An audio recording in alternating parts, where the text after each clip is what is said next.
धनवान सेठ अपनी पत्नी को घमंड से बोलता है, सुनो, इस शहर में मेरी इज्जत मेरे धन दौलत की वजह से है और लोग तुम्हें भी इज्जत मेरे नाम के पीछे देते हैं, तुम्हारी कोई अलग से पहचान नहीं है। पत्नी बोली, सुनो सेठ जी, घर की लक्ष्मी अगर चाहे तो 1 सेकंड में घर की इज्जत मिट्टी में मिला सकती है और चाहे तो आसमान तक पहुंचा सकती है। आपकी इज्जत मेरे हाथों में है। सेठ हंसकर बोला, तो फिर मौका आने पर दिखा देना। अब शाम को सेठ के घर एक महफिल जमी। मित्र, रिश्तेदार, जान पहचान वाले लोग हंसी ठिठोली कर रहे थे। तभी अचानक सेठ का सबसे छोटा बेटा जोर जोर से रोने लगा। सेठ ऊंची आवाज से बोला, ये बच्चा क्यों रो रहा है? पत्नी बोली, आपका बेटा बार बार खिचड़ी मांग रहा है, जबकि अभी थोड़ी देर पहले इसने भर पेट खाया है। घर में बाकी लोगों का भी तो सोचना है, सब कुछ इसे ही कैसे दे दूं? ये सुनते ही महफिल में सन्नाटा छा गया। लोग आपस में बात करने लगे कि इतना बड़ा सेठ और घर में खिचड़ी का झगड़ा।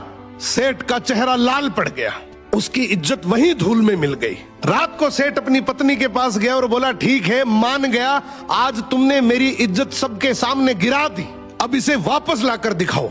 पत्नी बोली, मेरे लिए तो ये चुटकियों का खेल है, बस एक काम करना, उन सबको कल फिर से बुलाओ। अगले दिन फिर से महफिल जमी।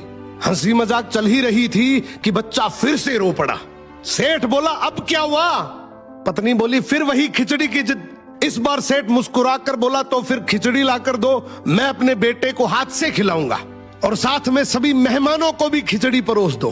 पत्नी ने तुरंत रसोइयों को आदेश दिया, बड़े ठाट बाट से हांडियां लाई गई, मेहमानों को कटोरी में खिचड़ी परोसी गई। लेकिन वो साधारण खिचड़ी नहीं थी, उसमें केसर की खुशबू, बादाम, काजू, पिस्ता, किशमिश और घी की महक।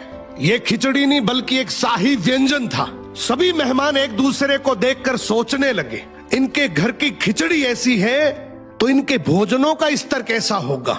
सेठ के घर की रहीसी की चर्चा पूरे शहर में फैल गई। सेठ अपनी पत्नी के सामने हाथ जोड़कर बोला, मान गया, घर की औरत चाहे तो इज्जत बना भी सकती है और बिगाड़ भी।